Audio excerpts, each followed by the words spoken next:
Okay, good to see everybody. ดีใจที่ได้พบทุกคนนะครับวันนี้ We haven't met in so long. คือเราไม่เจอกันมานานมากแล้วนะครับ Okay, so if you remember, we are in Colossians. และถ้าจำได้นะครับเราเรียนพระคัมภีร์โคโลสีกันอยู่นะครับ Go ahead and turn to chapter 1. ให้เราเปิดด้วยกันเลยนะครับในบทที่1ครับโคโลสีบทที่Where we left off last time, we were talking about how Paul, he loves to put faith, hope, and love together when he writes. จำได้ไหมครับครั้งก่อนที่เราเรียนด้วยกันเนี่ยก็คือว่าเราเห็นว่าเปาโลเนี่ยเขาชอบเอา3สิ่งมาอยู่ด้วยกันตลอดนะครับก็คือความเชื่อความหวังแล้วก็ความรักนะครับ So we asked 3 questions about those things. ฉะนั้นเราจึงได้คำถาม3คำถามเกี่ยวกับความเชื่อความหวังความรักกันนะครับ We talked about, is Jesus the sole object of my faith? ว่าพระเยซูคริสต์ทรงเป็นผู้เดียวที่เราเชื่อวางใจหรือเปล่า We talked about, do I have a certain expectation of heaven? ว่าเรามีความหวังที่มั่นคงชัดเจนในแผ่นดินสวรรค์หรือเปล่า So remember, whenever you see the word hope in the New Testament, ก็ทบทวนนะครับคำว่าความหวังทุกครั้งที่เราเห็นคำว่าความหวังในพระคัมภีร์ใหม่นะครับ it does not mean, it is not like the kind of hope that we talk about today. ก็คือมันไม่ใช่ความหวังเหมือนที่เราได้ยินคนใช้ทั่วไปในยุคนี้นะครับ I watched a American football game this morning. เมื่อเช้านี้นะครับผมได้ดูเป็นอเมริกันฟุตบอลนะครับ And I was hoping that my team would win. แล้วก็ขณะดูนะครับผมก็หวังนะครับว่าทีมของผมที่ผมเชียร์เนี่ยจะชนะนะครับ Right? Some of you guys, you are looking for a boyfriend or a girlfriend. สำหรับบางคนนะครับที่อยากได้แฟนนะครับ And maybe you're already dating หรือ somebody. บางคนกำลังเดทอยู่นะฮะ And you said, I hope he is the one. I hope she is the แล้ว one. ก็บอกว่าฉันหวังว่าคนนี้คือคนที่ใช่เลยนะ Right? But you don't know. แต่คุณไม่รู้ใช่ไหมครับว่าใช่หรือเปล่า That's how we use hope. I hope that my team wins. I hope that this is the one. เดี๋ยวเรามักจะใช้คำว่าความหวังคู่กับเรื่องแบบนี้เรื่องที่เราไม่รู้แต่เราอยากให้มันเป็น I hope that it doesn't rain เดี๋ยว today. วันนี้หวังว่าฝนไม่ตกนะ I hope the traffic is not bad. วันนี้หวังว่ารถไม่ติดนะตอนที่เราฉันออกไป When the Bible uses the word hope, แต่เมื่อพระคัมภีร์ใช้คำว่าความหวังนะครับ it's not talking about, thinking good thoughts. ไม่ได้หมายความว่าเราคิดในสิ่งดีๆนะฮะ It's not talking about like, I really want this to happen. หรือไม่ได้แปลว่าฉันอยากจะให้สิ่งนี้เกิดขึ้นมากๆเลย It's talking about having a certain knowledge about something that will happen. It just hasn't happened yet. ก็คือแต่มันหมายถึงว่าเรามีความรู้อยู่แล้วว่าสิ่งนี้จะเกิดขึ้นอย่างแน่นอนแต่แค่ยังไม่ได้เกิดขึ้นเท่านั้นเอง So when we say our hope is in heaven, our hope is in being sharing with the glory of God. ฉะนั้นเมื่อเราบอกว่าเรามีความหวังในแผ่นดินสวรรค์หรือว่าเรามีความหวังในการที่จะได้รับส่วนในพระสิริของพระเจ้าเนี่ยนะครับ We're talking about something that is sure, but in the timeline, it's here, but we're still here. ก็คือพูดถึงบางสิ่งบางอย่างที่มันแน่นอนแล้วก็จะมาจริงๆแต่ว่าตอนนี้มันยังมาไม่ถึงแค่นั้นเอง So just remember that whenever you're reading and you see that word hope. ฉะนั้นเมื่อเราอ่านพระคัมภีร์แล้วเจอคำนี้นะครับให้คิดถึงเรื่อง And the third question, do I genuinely love my brothers and sisters in Christ? แล้วก็คำถามสุดท้ายจากครั้งที่แล้วนะครับว่าฉันรักพี่น้องในพระคริสต์ของฉันจริงหรือเปล่า Okay, so when you talk about Jesus being where your faith is, having this certain expectation of heaven, and loving your brothers and sisters. ฉะนั้นเมื่อเราพูดถึงว่าเมื่อเรามีความเชื่อในพระเยซูคริสต์แล้วเรามีความหวังในแผ่นดินสวรรค์แล้วเรามีความรักซึ่งกันและกันพี่น้องในพระคริสต์เนี่ยนะครับ And I ask you, yes or no? แล้วเมื่อเราถามว่าใช่หรือไม่นะว่ามีหรือไม่มี Are you doing these things or not? ว่าเรากำลังทำแบบนี้อยู่หรือเปล่า I think it's easy for all of us to answer affirmatively. มันก็ง่ายนะครับที่พวกเราจะตอบแบบในลักษณะว่าใช่ว่ามันจริงอะไรอย่างนี้ใช่ไหมครับ For each question, we just chai. ทุกคำถามเขาถามไปก็คงจะใช่หมดนะ But that's exactly why we should make these be like go-to questions. เพราะฉะนั้นคำถามเหล่านี้จึงเป็นคำถามที่เราควรถามอยู่บ่อยๆนะครับ Because at certain times, our circumstances are not so good. เพราะบางครั้งนะครับในชีวิตของเราสถานการณ์ในชีวิตของเรามันอาจจะไม่สู้ดีนะ And we have a temptation to put our faith into other things. แล้วเราก็ถูกทดลองนะครับถูกทดสอบให้เราไปเชื่อวางใจในสิ่งอื่นที่ไม่ใช่พระเยซู Into anything or any person that we think can solve whatever problem we have. เราถูกทดลองถูกทดสอบเนี่ยว่าให้เราไปเชื่อวางใจในบางสิ่งหรือบางคนนะครับที่เราคิดว่าสิ่งนั้นหรือคนนั้นเนี่ยจะช่วยแก้ไขปัญหาให้เราได้ And sometimes Jesus is the last person we think of. และบางครั้งพระเยซูคริสต์เป็นคนสุดท้ายนะครับที่เราคิดถึง When I'm at immigration at Chiang Watana, ตอนที่ผมไปตรวจคนเข้าเมืองนะครับที่แจ้งวัฒนะนะครับ Jesus is not the person I'm thinking of that can solve my problem there. คือผมไม่คิดถึงพระเยซูเท่าไหร่นะครับในการที่จะแก้ไขปัญหาที่เจอที่นั่น Right? So, and we all experience this. Ruud had some car problem a couple weeks ago. ก็รู้เองนะครับก็มีปัญหาเกี่ยวกับรถนะครับใน2 สัปดาห์ที่ผ่านมา Did you tell that everybody familiar with it? So he got some water in his car. ก็คือมีน้ำเข้ารถนะ Right? And at that time, there's many things he can do. He can seek legal, like try to solve this legally. แล้วก็ตอนนั้นนะครับก็สามารถแก้ปัญหาได้หลายแบบนะอย่างเช่นดำเนินคดีทางกฎหมายอะไรอย่างนี้นะ Maybe he could call some friends and they can rough up the people that allow this to หรือ happen. โทรเรียกเพื่อนมาลุมเลยอะไรประมาณนี้นะ Maybe some of you would help. หรือมีบางคนในที่นี้อาจจะไปช่วยผมลุมก็ได้นะ Right? But sometimes in matters like this and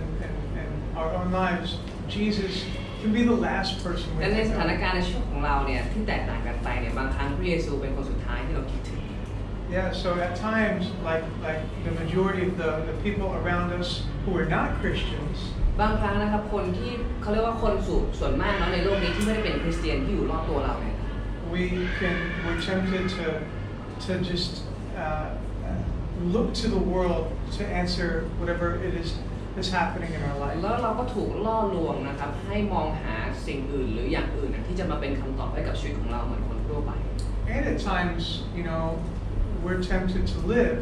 as though this world is the only world that there is and ever will be. แล้วก็บางครั้งเราถูกล่อลวงหรือว่าทดสอบนะครับให้คิดว่าโลกนี้เป็นแบบเหมือนกับที่สุดท้ายและเป็นสำคัญที่สุดในวันนี้นะครับ And then sometimes it's just a matter of being so busy. และบางครั้งชีวิตก็ยุ่งเหลือเกิน And Bangkok does this to you. และการอยู่ในกรุงเทพนะครับมันยุ่งมากจริง And we just have so much going on มันมีหลายอย่างเกิดขึ้นในชีวิตเหลือเกิน and so little time to do it because of traffic. แล้วก็เวลามันน้อยมากเพราะว่ารถมันก็ติด And we can get just so caught up in our own lives and our own needs and our own desires. แล้วเราก็หมกมุ่นอยู่กับชีวิตของตัวเองความต้องการของตัวเองและสิ่งที่เป็นความจำเป็นในชีวิตนะครับ And we forget about loving our brothers and จ sisters. นเราลืมที่จะรักซึ่งกันและกันซึ่งเป็นพี่น้องในพระคริสต์ Right? And so it's tempting, just like the Colossian church, to just go with the world in these matters. ฉะนั้นก็เหมือนกับพี่น้องคริสตจักรเมืองโคโลสีแหละครับมันง่ายที่เราจะไหลไปตามกระแสของโลกใช่ไหมครับเป็นเหมือนเขาตามเข้าไปเลย That's exactly why we need to ask these basic questions when we get up and when we lie down. เพราะฉะนั้นคำถามเหล่านี้เป็นคำถามที่เราควรจะถามตัวเองเสมอนะครับตอนที่เราตื่นมาตอนเช้าก่อนที่เราจะลงไปนอน Is my faith in Jesus or something or someone else? ว่าความเชื่อของฉันอยู่ในพระเยซูคริสต์หรืออยู่ในอะไรอย่างอื่น Do I know that no matter what's happening to me now, there's a light at the end of the tunnel where I'm with God and with His people forever? ฉันมั่นใจไหมว่าไม่ว่าอะไรเกิดขึ้นในชีวิตของฉันวันนี้จริงๆมันมีแสงสว่างปลายอุโมงค์ที่แผ่นดินสวรรค์ที่ฉันจะได้อยู่กับพระเจ้าและพี่น้องตลอดไป And am I genuinely loving people? Am I just kind of coming to church on Sunday, or do I love my brothers and และ sisters? ที่ฉันมาเนี่ยวันอาทิตย์เนี่ยฉันมาแค่มาโบสถ์ให้มันเป็นแค่ได้มาหรือฉันรักพี่น้องของฉันจริง Okay, let's keep going. So that's what Paul says. He's thankful for the way that this church back then, they have faith, they have hope, they have love. ๆฉะนั้นนะครับเปาโลจึงขอบคุณพระเจ้าสำหรับคริสตจักรเมืองโคโลสีมากๆเลยนะครับเพราะว่าเป็นคริสตจักรในสมัยนั้นเนี่ยที่มีทั้ง3สิ่งเลยนะครับมีความเชื่อความหวังและก็ความรัก They have heard the gospel, they have believed in the gospel, they are being changed by the คือ gospel. เขาได้ยินข่าวประเสริฐเขาเชื่อในข่าวประเสริฐแล้วข่าวประเสริฐเนี่ยเปลี่ยนแปลงชีวิตของพวกเขาจริง And he's thankful. And you and I, anytime that we see this, we should be thankful. ๆแล้วเปาโลจึงขอบคุณพระเจ้าที่เห็น3สิ่งนี้ในคริสตจักรโคโลสีนะครับแล้วพวกเราก็เหมือนกันเมื่อเราเห็นสิ่งเหล่านี้ในชีวิตของการเดินในคริสตจักรเนี่ยเราควรจะขอบคุณพระเจ้าด้วย Sometimes people will ask us, that church that you guys kind of help out, and teach at Tyrone Perkun. How many people were there? People ask us. มีคนถามผมนะครับว่าโบสถ์ได้นพคุณน่ะโบสถ์ที่คุณไปเทศนาไปสอนเนี่ยเขามีคนกี่คนหรอ And they might say, how many people have been baptized this year? เขาถามผมนะครับว่าปีนี้บัพติศมาไปกี่คนแล้ว How many people have become a believer this year? มีคนถามผมนะครับว่าปีนี้มีคนมารับเชื่อกี่คน And these questions are not that significant to me. แต่สำหรับผมนะครับคำถามเหล่านี้นะครับมันไม่ได้เป็นคำถามที่สำคัญที่สุดสำหรับผม You're like, hold on, man. Why? ผมก็อาจจะถามกลับไปว่าถามทำไมแบบนี้นะ Because we don't really care about conversion. เพราะจริงๆเราอาจจะไม่ได้เน้นตรงที่ว่ามีคนมาเชื่อกี่คนนะ We care about following Jesus. เราสนใจว่ามีคนที่ติดตามพระเยซูจริงๆกี่คน Right? Like not just baptizing people or having somebody confess that Jesus is Lord. คือไม่ใช่แค่ว่าเห็นมีแต่ว่าอยากได้คนมารับบัพติศมาแล้วก็ยอมพูดด้วยปากเฉยๆว่าพระเยซูเป็นพระเจ้า The true measure of a healthy church แต่ว่ามาตรวัดคริสตจักรที่เข้มแข็งจริงๆis how many of its people are actually every day following Jesus. ก็คือว่าในโบสถ์นั้นในคริสตจักรนั้นๆเนี่ยมีกี่คนที่ทุกๆวันเนี่ยติดตามพระเยซู Not just responding to the gospel through being baptized or confessing or praying a prayer. ไม่ได้เป็นแค่มีเขาเรียกว่าอะไรเป็นพิธีกรรมหรือเปลือกนอกแค่มาอธิษฐานตอนรับบัพติศมาแล้วก็มาเฉยๆอย่างนั้นนะครับ But being transformed day after day after day, that's what matters. How many people are doing that is what I care about. แต่คำถามคือมีกี่คนที่ชีวิตทุกๆวันเนี่ยได้รับการเปลี่ยนแปลงใหม่ในทุกๆวันนะครับนั่นแหละเป็นคำถามที่สำคัญและนั่นแหละเป็นเรื่องที่ผมให้ความสำคัญ And Paul's the same way. So he's thankful that there's not just a whole bunch of people at this church. There's a whole bunch of people in this church being changed. ฉะนั้นเปาโลจึงขอบคุณพระเจ้าสำหรับคริสตจักรนี้เพราะคริสตจักรนี้ไม่ใช่แค่มีคนเยอะมากนะครับแต่ทุกคนในคริสตจักรนี้นะครับกำลังได้รับการเปลี่ยนแปลงให้เหมือนพระเยซู Okay, now we're going to look at his prayer. แล้วเราจะมาดูคำต่อไปนี้เราจะดูคำอธิษฐานของเปาโลนะครับ And let me just say a few things before we tackle what he says about what he's praying. แล้วก็ก่อนที่จะมาดูว่าเปาโลอธิษฐานขออะไรนะครับอยากจะพูดบางสิ่งบางอย่างก่อน So you don't have to answer out loud, but think about this. คืออยากให้ทุกคนคิดในใจนะครับไม่ต้องตอบนะแต่อยากให้คิดในใจเมื่อผมถาม How many people out there are praying for you right now? วันนี้มีคนกี่คนที่อธิษฐานเผื่อคุณอยู่ How many people have ever prayed for you for the course of your whole life? ในชีวิตของคุณเนี่ยเคยมีคนอธิษฐานเผื่อคุณกี่คน There's really no way to know, right? มันคงจะไม่มีใครรู้นะครับเพราะคำตอบนี้ว่าคือมีกี่คนอะไรอย่างเงี้ย So there are instances in which we've asked for prayer and somebody's like, hey, let me pray for you right now, man. เราอาจจะเคยขอบอกบางคนว่าเฮ้ยอธิษฐานเผื่อผมหน่อยอธิษฐานเผื่อฉันหน่อยแล้วอาจจะมีบางคนบอกว่าโอเคงั้นนั่งลงเลยขออธิษฐานเผื่อตอนนี้เลย But I don't know about you, but in my life, more often than not, if I say this is what's going on, somebody will be like, oh, okay, I'll pray for you, or I'll be praying for you. แต่ว่าในชีวิตของผมนะครับประสบการณ์คือว่าเวลาผมบอกว่าผมมีเรื่องนี้เกิดขึ้นในชีวิตนะก็จะมีพี่น้องเขาบอกว่าเดี๋ยวจะอธิษฐานเผื่อนะหรือเดี๋ยวจะเก็บไว้ในคำอธิษฐานนะแบบนี้ And so, more often than not, people are praying for us, and we don't even know it. ฉะนั้นบ่อยครั้งนะครับผมคิดว่าตัวผมมีคนอธิษฐานเผื่อหลายๆคนแทนเผื่อตัวผมกับครอบครัวนะครับแต่ว่าผมกับครอบครัวไม่ได้รู้นะ So it follows that if I, tell Ruud, hey, I'm going to pray for you, and then I go home and I pray for him at home, and he's at his home, does he know what I'm praying for? ฉะนั้นนะครับถ้าสมมติว่านะครับผมบอกรุทนะครับว่าผมเนี่ยจะอธิษฐานเผื่อรุทนะแล้วผมก็กลับไปบ้านใช่ไหมครับแล้วผมก็ไปอธิษฐานที่บ้านผมเผื่อรุทเนี่ยคำถามคือรุทรู้ไหมว่าผมกำลังอธิษฐานเผื่อเขาไม่รู้ใช่ไหม Yeah, he has no idea. So ก็ไม่รู้ใช่ไหมฮะ So here's what's cool about sometimes we get little snippets, we get little views of people in the Bible and what they're actually praying for. แต่มันสิ่งที่มันเจ๋งมากเลยคือว่าในพระคัมภีร์เนี่ยเราจะเห็นนะครับว่าพระคัมภีร์เนี่ยเล่าให้เราฟังนะครับว่าเวลาที่เขาอธิษฐานเผื่อกันเนี่ยเขาอธิษฐานเผื่อกันว่าอะไรเป็นเหมือนกับเป็นเขาเรียกว่าอะไรเป็นเหมือนกับแอบดูนิดๆนะครับว่าคำอธิษฐานของแต่ละคนในพระคัมภีร์ใหม่เป็นยังไงอะไรอย่างเงี้ย Anybody know this guy Stephen Hawking? ใครเคยรู้จักหรือได้ยินชื่อสตีเฟนฮอว์กิงไหมครับ He's like really smart, but he can't talk. คือคนนี้นะครับเป็นคนที่มีสติปัญญาฉลาดมากนะครับแต่ว่าเป็นคนที่พูดไม่ได้นะครับ And he wears some kind of device, and it transfers his thoughts into words. แต่ว่าเขาก็จะมีเครื่องนะครับที่สวมใส่นะครับแล้วก็ทุกอย่างที่เขาคิดเนี่ยนะครับมันก็จะออกมาเป็นตัวหนังสือนะครับ Seriously, that's crazy. So he writes entire books without like writing. He just like he sits in a wheelchair and his head makes weird motions and words come out. ก็คือคนนี้นะครับเขานั่งอยู่ในรถเข็นนะครับแต่ว่าเขาเขียนหนังสือเป็นเล่มได้เลยนะโดยใช้เครื่องนี้นะครับก็คือคิดแล้วก็มันก็ออกมาเป็นคำพูดเป็นออกมาเป็นหนังสือเลยนะครับ But we don't have those installed on every human being. แต่ว่าพวกเราทุกคนไม่ได้มีเครื่องนี้อยู่กับตัวเราเนาะ If we did, it would be kind of fun to know, hey, what were you praying for? Sometimes, man, maybe you have some nasty prayer, right? แล้วก็ถ้าเกิดเรามีเครื่องนี้มันคงน่าสนใจนะครับเพราะเราจะเห็นเลยนะครับว่าแต่ละคนอธิษฐานว่าอะไรกันบ้างบางทีคำอธิษฐานบางคนอาจจะเป็นคำถามที่มันซนหน่อยๆนะ Sometimes you pray for somebody to get hurt or something. บางคนก็อธิษฐานเผื่อขอให้คนนี้เจ็บอะไรประมาณนี้นะ Okay, so all that to say,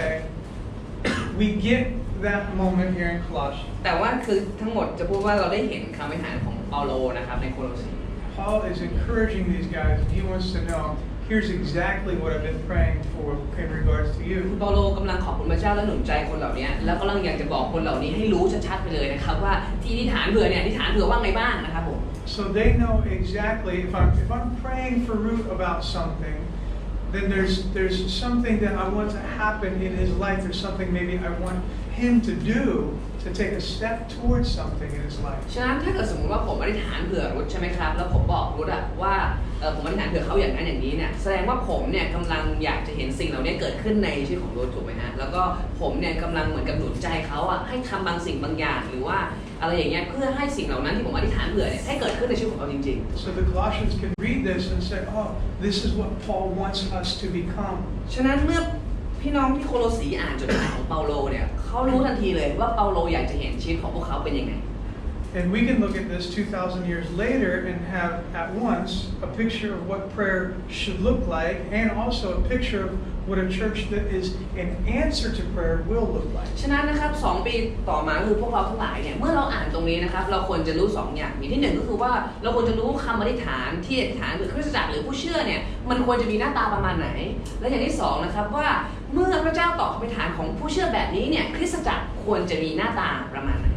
Let's read verse 9 and 10. ลองดูข้อ9ข้อ10นะครับโคโลสีบทที่1ข้อ9ข้อ10เพราะเหตุนี้นับตั้งแต่วันที่เราได้ยินเราก็ไม่ได้หยุดในการที่จะอธิษฐานขอเพื่อท่านให้ท่านเพียบพร้อมด้วยความรู้ถึงพระทัยพระองค์ในสัพพปัญญาและในความเข้าใจฝ่ายวิญญาณเพื่อท่านจะได้ประพฤติอย่างที่สมควรต่อองค์พระผู้เป็นเจ้าและทำตนให้เป็นที่ชอบพระทัยพระองค์ให้เกิดผลในการดีทุกอย่างและจำเริญขึ้นในความรู้ถึงพระเจ้าSo first he says, I pray that you will know the will of God. อย่างแรกเลยนะครับเปาโลบอกว่าอธิษฐานอยากให้รู้น้ำพระทัยของพระเจ้า And this is similar to Jesus. Remember the Lord's Prayer. แล้วก็อันนี้มันคล้ายมากเลยนะครับคำอธิษฐานของพระเยซูจำได้ไหมที่พระเยซูสอนสาวก Our Father who art in heaven. บอกว่าพระบิดาผู้ทรงสถิตในสวรรค์ใช่ไหม Hallowed be your name. ขอพระนามของพระองค์เป็นที่เคารพสักการะ And then he said, Your kingdom come. บอกขอแผ่นดินของพระองค์มาตั้งอยู่ใช่ไหม Your will be แล้ว done. ก็ประโยคนี้นะครับบอกว่าขอให้เป็นไปตามน้ำพระทัยของพระองค์ So here's Paul praying that they would know what is God's will. ฉะนั้นเปาโลก็เลยอธิษฐานตรงนี้ด้วยนะครับว่าเปาโลอยากให้ทุกคนเนี่ยรู้น้ำพระทัยของพระเจ้า And then he prays for wisdom and understanding. หลังจากนั้นนะครับเปาโลก็ตอบเลยนะครับบอกว่าอยากให้ทุกคนมีสติปัญญามีความเข้าใจ The word there for wisdom, it means like the first things. ในคำว่าสติปัญญาในนี้นะครับตรงนี้ในภาษาเดิมนะครับเขาจะพูดถึงเรื่องสิ่งแรกนะครับ So most basically it just means I pray that you would really know inside and out the gospel of Jesus. เพราะฉะนั้นนะครับเมื่อพูดถึงสิ่งแรกหรือสิ่งเริ่มต้นเนี่ยเปาโลกำลังหมายถึงว่าอยากจะให้เข้าใจพระกิตติคุณเรื่องของพระเยซูนั่นแหละ And then that word understanding in its original language, it actually means to apply the knowledge that you do have. แล้วส่วนคำว่าความเข้าใจตรงนี้นะครับในภาษาเดิมเนี่ยตรงนี้เนี่ยมันเป็นหมายถึงว่าการที่นำสิ่งที่รู้ก็คือพระกิตติคุณที่รู้เนี่ยมาปรับใช้นะครับ And then he says, I've been praying that you would walk in a manner worthy of the Lord. แล้วก็พูดบอกว่าอยากให้ทุกคนเนี่ยดำเนินชีวิตหรือประพฤติตนนะครับให้สมควรคู่ควรกับพระเจ้า So of course that word walk is, it doesn't simply mean, to go from here to there. It means it's an ethical term. ฉะนั้นคำว่าประพฤตินะครับก็ไม่ได้แปลว่าการหรือการดำเนินเนี่ยมันไม่ได้แปลว่าการแค่การเคลื่อนไหวหรือการเดินอย่างเดียวนะครับแต่มันหมายถึงว่าจริยธรรมหรือมาตรฐานการดำเนินชีวิตนะครับAnd then he says, he prays that it would lead to fruit. แล้วก็บอกว่าอยากให้ทั้งหมดเหล่านี้นำไปสู่การเกิดผลนะครับ Bearing fruit, he says, in every good work and increasing in the knowledge of God. แล้วก็การเกิดผลเนี่ยนะครับเกิดผลในการดีทุกอย่างนะครับแล้วก็ให้จำเริญขึ้นในความรู้ถึงพระเจ้า So he's praying that other people would be able to look at their lives and see, oh, God is inside them and God is working for them. พูดง่ายๆนะครับเปาโลกำลังอธิษฐานนะครับบอกว่าเมื่อเปาโลอยากจะให้นะเมื่อคนทั้งหลายเนี่ยเห็นพวกพี่น้องที่โคโลสีอ่ะเปาโลอยากจะให้ทุกคนที่มองเห็นพี่น้องที่โคโลสีเนี่ยเขารู้เลยว่าพระเจ้าอยู่ในชีวิตของคนพวกนี้แล้วก็คนพระเจ้าเนี่ยทรงช่วยคนพวกนี้อะไรประมาณนี้นะครับ Now, when you really read through this, it's interesting because all the things that he prays for, like he prays for an increasing of something and not a subtracting of something. แล้วน่าสนใจมากนะครับทุกอย่างที่เปาโลขอนะมันเป็นลักษณะขอแบบให้เพิ่มขึ้นนะครับไม่ได้แบบขอให้แบบน้อยลงไม่มีอะไรขอให้น้อยลงเลยแต่ขอให้เพิ่มขึ้นหมดเลยนะฮะ And I think this teaches us like something very practical about prayer. ฉะนั้นก็อันนี้ก็สอนเราแบบเกี่ยวเขาเรียกว่าเชิงปฏิบัติเกี่ยวกับคำอธิษฐานเลยนะ I think most of the time in our lives, we don't need things subtracted to live against the flow of culture. What we need is maturity in Christ. ก็คือว่าในการที่เราอธิษฐานเนี่ยคือในการที่เราดำเนินชีวิตในโลกอะนะเราไม่จำเป็นต้องเอาบางอย่างออกจากชีวิตเป็นเช่นปัญหาอะไรพวกนี้นะครับแต่ท่ามกลางสิ่งเหล่านี้ที่มันมีเนี่ยสิ่งที่เราจะต้องมีมากขึ้นคือการเติบโตในพระเยซูต่างหาก So I think it often for me and maybe for you guys, we'll pray, God, will you take this away? คือยกตัวอย่างนะชีวิตของเรานะบางทีเราก็ขอพระเจ้าว่าให้เอาปัญหานี้ออกไปหรือเอาเรื่องนี้ออกไปหน่อยจากชีวิตอะไรอย่าง Will เงี้ย you remove this problem or this person from my อ life? ย่างเช่นอธิษฐานพระเจ้าขอเอาปัญหานี้หรือเอาคนเนี้ยออกไปจากชีวิตหน่อย Take me out of this situation and put me into a better one. หรือบอกว่าเอาผมเนี่ยออกจากสถานการณ์นี้หน่อยแล้วเอาผมไปวางใส่ไปในสถานการณ์ที่ดีกว่านี้หน่อย I think a lot of times we're praying subtraction prayers. เราชอบไปฐานเชิงลบใช่ไหมฮะก็คือเราเอาตัวเราลบออกจากสถานการณ์หรือลบคนนี้ออกไปลบปัญหานี้ออกไปอะไรแบบนี้ใช่ไหม But what we should really be after is the ability to deal with whatever's going on in our lives. แต่จริงๆแล้วเราควรจะขอให้เรามีความสามารถมากขึ้นในการรับมือกับสิ่งต่างๆที่เกิดขึ้นในชีวิตต่างหาก And the more mature we are in Jesus, the better, the more capable we are of dealing with whatever it is. และแน่นอนนะครับเมื่อเราเติบโตขึ้นในพระคริสต์มากเท่าไหร่นะครับเราก็จะยิ่งมีความสามารถในการที่จะเผชิญกับทุกเรื่องราวในชีวิตได้มากขึ้นด้วยเช่นกัน Think about Lexi when she was in first grade. อย่างเช่นเล็กซี่นะครับตอนที่เล็กซี่อยู่ป .1 นะครับ She had crazy anxiety problems. เล็กซี่นะครับเป็นคนคิดมากนะครับที่กังวลนะครับ Only in the school, right? ก็ในโรงเรียนนะฮะ And when we dropped her off at the first grade class, ก็เมื่อเราพาไปส่งนะครับที่ห้องป .1 นะฮะ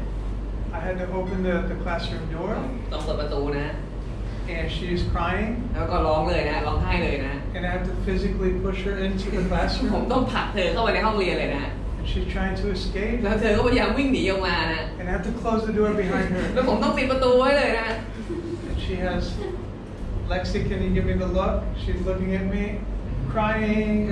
ก็มองด้วยสายตาวาวอนนะครับแล้วก็ร้องไห้นะครับผม and I have to leave her. แต่ผมต้องยอมจากเธอมานะครับ So at this time, did I pray, God, would you take away the school? แล้วผมอธิษฐานนะครับพระเจ้าขอพระเจ้าเอาโรงเรียนนี้ออกไปจากชีวิตของเล็กซี่ Or would you take away her anxiety? หรือว่าพระเจ้าขอให้เล็กซี่ไม่ต้องกังวลให้เอาความกังวลออกไป Or would you take away the other kids so she's not shy? แล้วก็เอาเด็กคนอื่นออกไปจากห้องให้หมดเลย เธอจะได้ไม่ต้องอายใครนะ Probably prayed that he would take the anxiety away, โอ right? เคอาจจะอธิษฐานนะว่าขอพระเจ้าเอาความกังวลกวายออกไปนะ But what she really needed แต่สิ่งที่เจอต้องการจริงๆแล้วนะครับ was to mature. ก็คือการเติบโต She really needed to learn how to deal with her anxiety better. แล้วก็ต้องเรียนรู้นะครับว่าจะรับมือกับความกังวลกวายความกังวลต่างๆในชีวิตได้ยังไง And that's the thing for us. I think whatever your situation is, like you think it's a money issue. เหมือนกับเราในชีวิตนะครับบางทีเราก็คิดนะว่าปัญหาเรามันเป็นเรื่องเงิน You think like if you get some more money, it's going to solve the problem. เราคิดว่าถ้าเกิดเรามีเงินเยอะขึ้นนะปัญหาเนี่ยหายแน่นอน You think it's a job issue. บางครั้งเราก็คิดว่ามันเป็นปัญหาเรื่องงาน Like if I'm working at this place and I get away from these crazy people ถ้า here, ฉันได้ไปทำงานที่นั่นที่นี่แล้วก็ได้หนีจาก พวกบ้าๆที่นี่นะ that everything's going to be better. ชีวิตต้องดีขึ้นแน่นอน You think it's a relational บางครั้งเรา problem? คิดว่าเป็นปัญหาความสัมพันธ์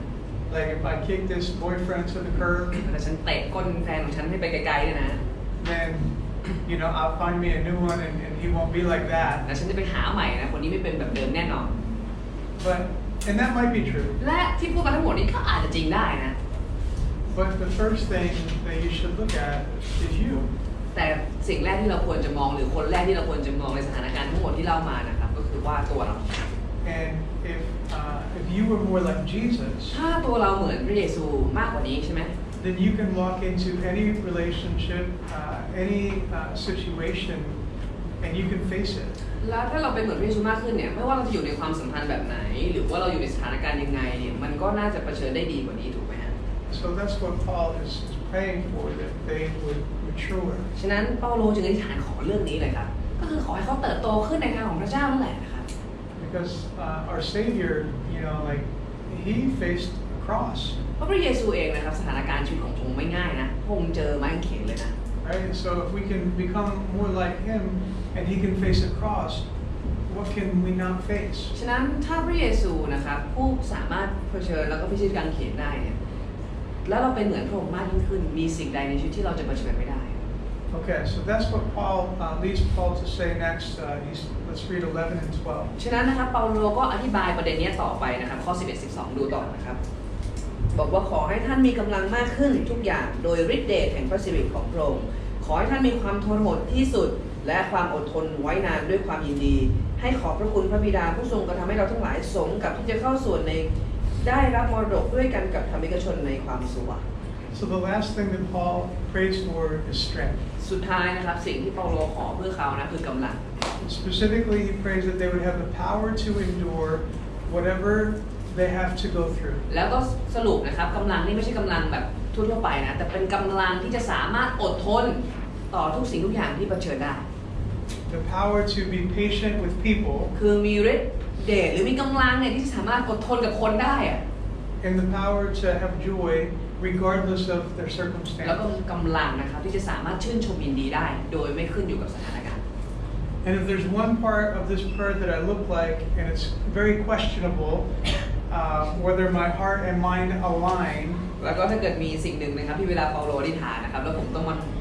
พิจารณาตัวเองหนักๆเลยนะครับว่าผมเป็นแบบนี้หรือเปล่านะฮะ it's this part, ก็คือด้านนี้นี่แหละนะครับผม right? Anybody with me? มีใครเป็นเหมือนผมไหมครับ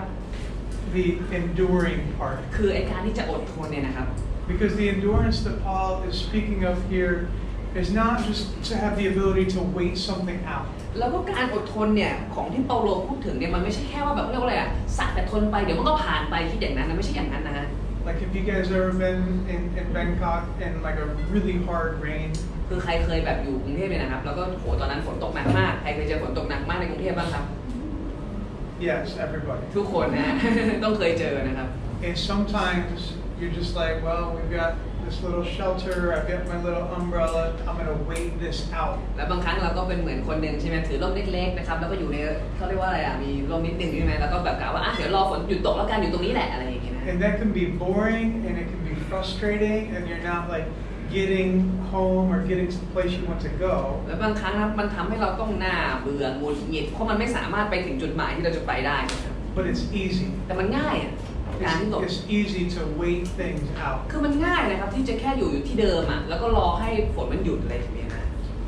But that's not what this word endurance, it doesn't just mean to wait. แต่ว่าคำว่าความอดทนในความหมายของเปาโลเนี่ยเขาไม่ได้หมายความว่าสักแต่รอแบบในภาพเมื่อกี้นะครับ It also means that you're still standing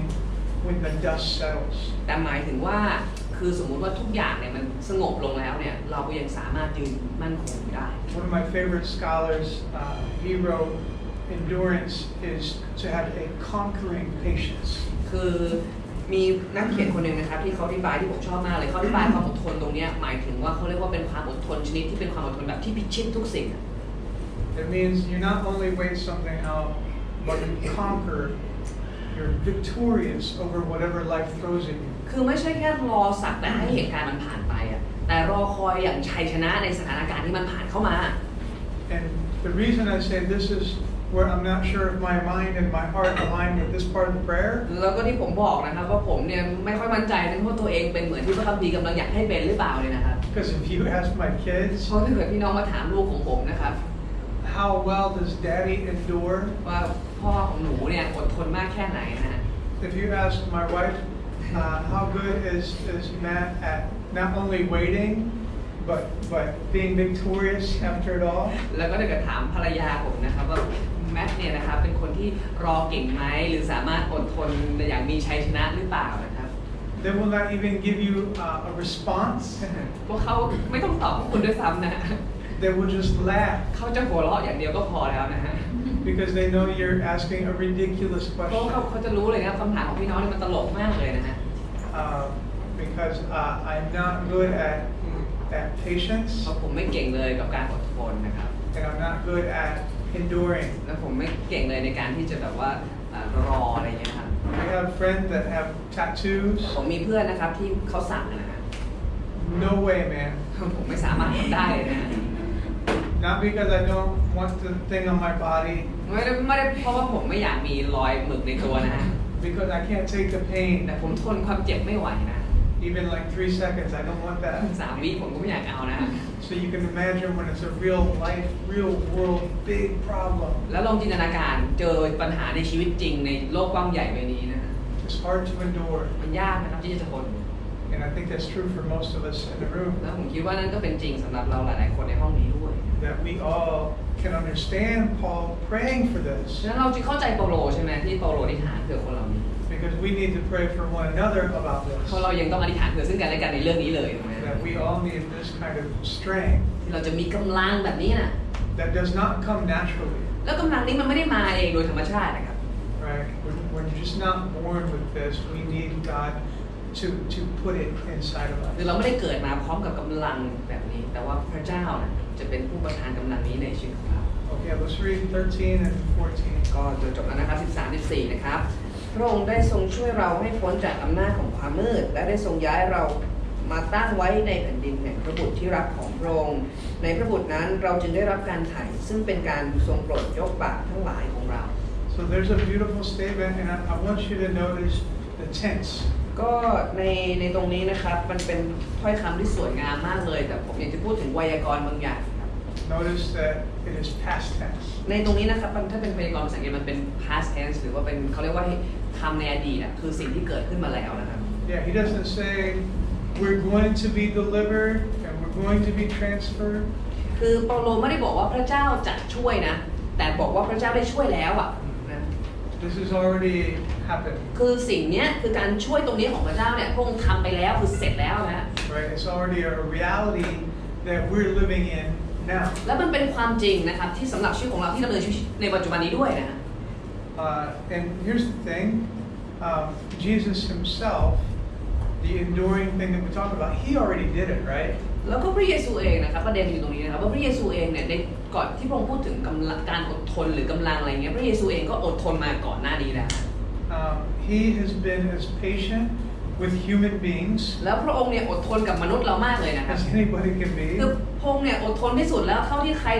จะมีใครอดทนได้เนี่ย His heart only and ever beat with joy even when he faced the most dire circumstance. พระเยซูคริสต์นะครับหัวใจของพระองค์เนี่ยเต้นด้วยความชื่นชมยินดีตลอดเวลาเต้นด้วยสันติสุขตลอดเวลาถึงแม้จะเผชิญกับความทุกข์ยากมากเพียงใดก็ตาม Anybody know what Hebrews 12 verse 2 says? พี่น้องมีใครรู้ไหมครับว่าฮีบรูบทที่12ข้อ2ว่าไง For the joy set before him, บอกว่ามีความชื่นชมยินดีบางอย่างเนี่ยอยู่ข้างหน้าพระองค์ตลอด he endured the แล้ว cross พระองค์จึงอดทนต่อไม้กางเขน and he despised its shame. แล้วพระองค์เนี่ยก็เพิกเฉยต่อความอับอายที่ไม้กางเขนมี Right? So as Paul prayed that they would have this hope set in heaven, ฉะนั้นเมื่อเปาโลกำลังอธิษฐานบอกว่าขอให้คนเหล่านี้ครับตั้งความหวังไว้ในแผ่นดินสวรรค์ใช่ไหม Jesus was looking at the other side of the cross, พระเยซูนะครับเวลาพระองค์มองมาจากอีกด้านหนึ่งของไม้กางเขน at his resurrection, คือพระองค์มองมาจากมุมของการฟื้นคืนพระชน at his ascension, แล้วก็การที่เสด็จขึ้นสู่สวรรค์นั้นเป็น and our own resurrection, our own ascension. แล้วก็พูดถึงมองถึงการฟื้นของเรารวมถึงการที่เราจะได้ขึ้นไปอยู่กับพระองค์ด้วย That's the joy that's set before him. และนั่นเป็นสิ่งที่ทำให้พระองค์ชื่นชมยินดีนะ to be with the people whom He has died for. คือพระองค์ชื่นชมยินดีมากเลยที่จะได้อยู่กับพวกเรานะครับซึ่งเป็นบุคคลที่พระองค์ได้ทรงไถ่ไว้ And He can look at that and say, okay, I'm gonna go do this. และเมื่อพระองค์มองเห็นภาพเหล่านี้นะครับคือภาพที่พระองค์ฟื้นขึ้นมาจากความตายสิทธิพิสวรรค์แล้วก็อยู่กับพวกเราเนี่ยนะครับตลอดไปเนี่ยพระองค์บอกว่าโอเคพระองค์ทนได้ And now we're able to both look back and look forward. และสำหรับเราทั้งหลายนะครับเราเนี่ยได้ทั้งมองไปข้างหน้าก็ได้มองไปข้างหลังก็ได้นะครับ We can look back and say because of what He has done. คือถ้าเกิดเรามองย้อนกลับไปใช่ไหมเราจะเห็นว่าเนี่ยทนได้เพราะสิ่งที่พระเยซูได้ทรงกระทำBecause He has already delivered me, because I already have redemption, because my sins, even the ones I haven't committed yet, are forgiven. เพราะว่าพระเยซูคริสต์ได้ทรงไถ่เราแล้วถึงแม้แต่ความบาปที่เรายังไม่ได้ทำเลยนะพระองค์ก็สิ้นพระชนม์เพื่อความบาปเหล่านั้นหมดแล้ว I will go and I will endure. แล้วเราจึงจะไปสามารถอดทนได้ And we can also look at the หรือเรา future. สามารถมองไปข้างหน้าก็ได้ในอนาคต I've always thought about how hard it is, in the Middle East right now. Still, so many Christians are being beheaded. พี่น้องรู้ไหมครับตะวันออกกลางนะครับมันยากมากที่นั่นนะครับทุกมีพี่น้องผู้เชื่อถูกตัดหัวไม่รู้เท่าไหร่ And there's a famous picture in Egypt from about 5 years ago. เมื่อ 5 ปีที่แล้วนะครับมีรูปภาพรูปหนึ่งนะครับซึ่งเป็นรูปภาพที่แบบโด่งดังมากเลย There are 14 Christians and they're on this beautiful beach. ก็มีผู้คริสเตียนนะครับ14 คนอยู่ที่เหมือนกับชายหาดของที่อียิปต์นะครับ But they all have an ISIS man. They're on their knees with the ISIS man behind them. แล้วก็มีทุกคนนะครับเหมือนกับสวมอะไรถุงนะแล้วก็มีคนที่เป็น ISIS นะครับยืนอยู่ข้างหลังนะ And each of these guys has a sword. แล้วก็ทุกคนเนี่ยก็มีเขาISIS เขาก็จะมีดาบไว้คอยตัด And right until the moment that they cut them, แล้วก็ในจังหวะที่เหมือนกับตัดคอเนี่ยนะครับ the 14 Christian men, คนที่เป็นคริสเตียน14 คนที่ต้องคุกเข่าอยู่ตรงนั้นเนี่ย they're singing hymns. กำลังร้องเพลงสรรเสริญพระเจ้า Singing hymns. เขาร้องเพลงสรรเสริญพระเจ้าอยู่ How is this possible? มันเป็นไปได้ยังไงครับ Because they look ahead. เพราะพวกเขามองไปข้างหน้า This moment right now is not going to be fun. คือจังหวะเนี่ยนะครับเป็นจังหวะที่เขาตัดคอเนี่ยมันไม่สนุกแน่นอนนะฮะ But it's going to be over soon. แต่มันจะจบแล้วนะครับอีกแป๊บเดียว And then I'm going to be with Him และ forever. จะได้อยู่กับพระองค์ตลอดไปแบบนี้ Right? And so whether you have somebody holding a knife to your neck ฉะนั้นไม่ว่าพี่น้องจะมีคนเอามีดมาจ่อคอ or just something so small and trivial, หรือจะเป็นปัญหาเล็กๆน้อยๆในชีวิตก็ตาม you know that soon and very soon you are going to see the King. เรารู้ได้เลยนะครับว่าอีกไม่นานคือในเร็วๆนี้เนี่ยเราจะได้พบกับจอมกษัตริย์ Do you have the song? No. นะพี่น้อง Okay. You're going to bring it here, man. So 2 questions I want to close with. ผมอยากจะจบลงด้วยคำถาม2 คำถามนะครับ So I think, like in our worship gatherings, there exist 2 kinds of people. ในการประชุมนมัสการหรือในสถานนมัสการนะครับมันมักจะมีคนอยู่2 ประเภทครับ The people that can relate to this and identify with this. ก็คือจะมีบางคนนะครับที่ได้ฟังเรื่องที่ได้แบ่งปันวันนี้แล้วก็รู้สึกว่าเนี่ยชั้นเลยว่ะอะไรเนี่ย And the people that cannot. แล้วก็บางคนอาจจะบอกไม่เห็นเกี่ยวเลย And I'm speaking of being transferred from one domain to the other. แล้วเมื่อได้พูดถึงการที่พระเจ้าทรงไถ่เราจากฝั่งหนึ่งมาอยู่สู่อีกฝั่งหนึ่ง So I think in this room, I think there's one kind of person, I hope. ผมคิดว่าในห้องนี้นะครับผมหวังว่านะครับจะเป็นกลุ่มคนแบบประเภทเดียวนะครับ People that know that they are redeemed. เป็นกลุ่มคนที่เรารู้แล้วนะครับว่าพระเจ้าได้ทรงไถ่เราไว้ And so I really only have one question because those other people aren't here. เพราะฉะนั้นนะครับจริงๆที่จะมี2 คำถามเลยลดเหลือคำถามเดียวนะครับเพราะมีคนแค่กลุ่มเดียวในห้องนี้ If you are, all right, maybe you are here. Maybe you're like, I don't, I'm here in the class, but you were talking about conversion and you were talking about following. I don't know if I'm really following. และสำหรับบางคนนะครับที่เมื่อกี้เราพูดถึงการตามพระเยซูนะครับการอะไรต่างๆเหล่านี้แล้วเรารู้สึกว่าเราไม่แน่ใจว่าวันนี้เขาตามพระเยซูหรือเปล่า I would pray that you know, Jesus didn't come just to set you free. ผมอยากจะบอกกับคนกลุ่มนั้นนะครับที่ไม่แน่ใจเนี่ยว่าพระเยซูไม่ได้มาสิ้นพระชนม์เพื่อให้คุณแค่เป็นไถ่เท่านั้น He didn't come just so that you could go to heaven when you die. ไม่ได้มาตายเพื่อแค่คุณจะสามารถไปสวรรค์ได้เมื่อคุณตายจากโลกนี้ไป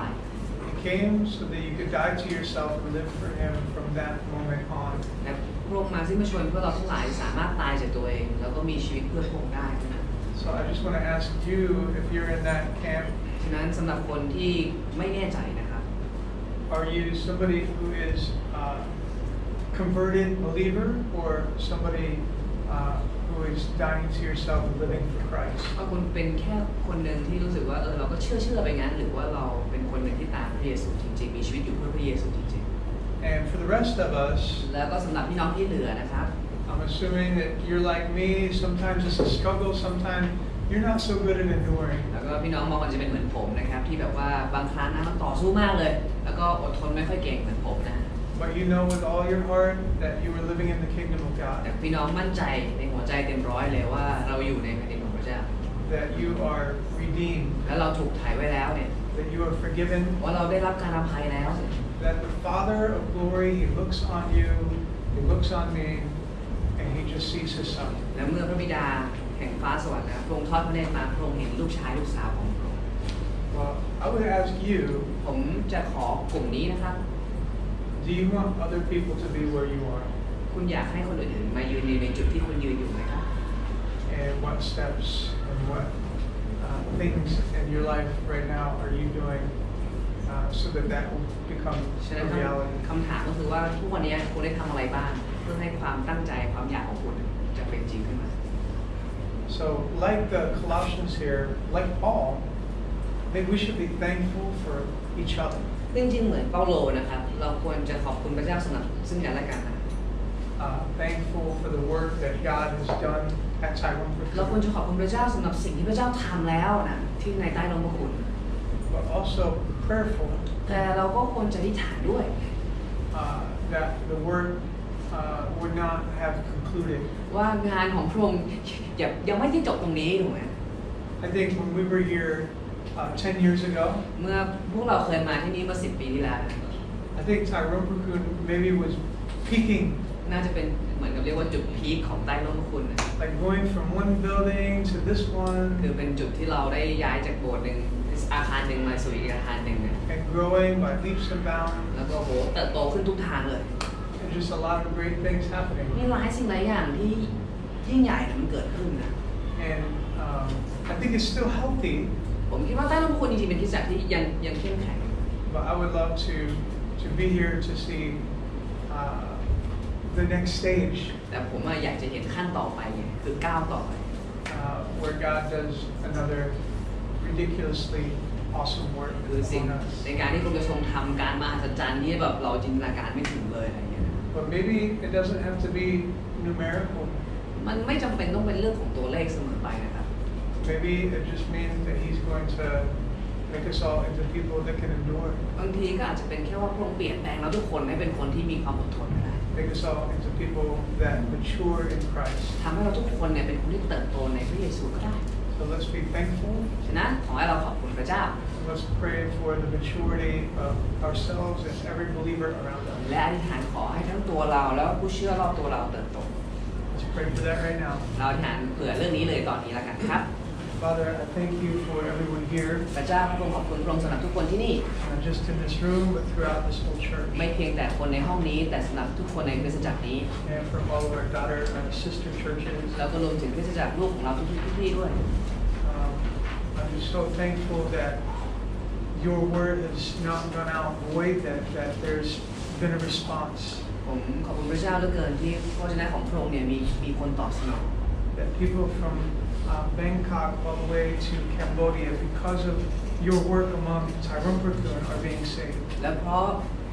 งานของพระองค์ที่ทรงกระทำผ่านคริสตจักรพระนพคุณมีคนตั้งแต่ที่นี่กรุงเทพจนไปถึงประเทศกัมพูชาเนี่ยมีคนได้ต้อนรับพระองค์ But help all of us and all of the daughter churches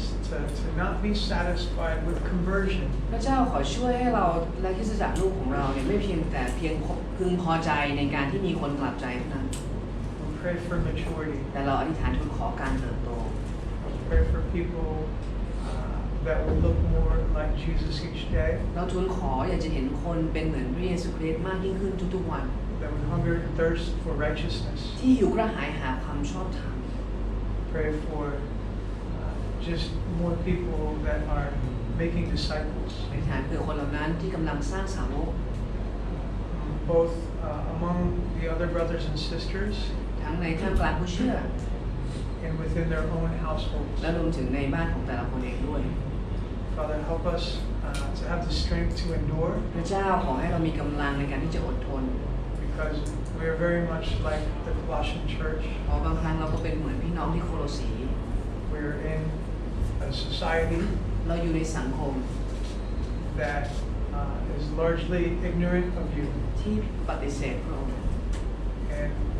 that does not want us to follow your Son. แล้วก็ไม่อยากให้พวกเราทั้งหลายติดตามพระบุตรของพระองค์ Does not want us to put our faith only in Him. ไม่อยากให้เราเชื่อวางใจในพระองค์ We all need the strength, เราต้องการกำลัง and we all know that we can find it in you. และเรารู้ว่าเราพบกำลังได้ในพระองค์ So we pray for this strength in Jesus' name. จึงทูลขอกำลังนี้ในพระนามพระเยซูคริสต์เจ้า Amen.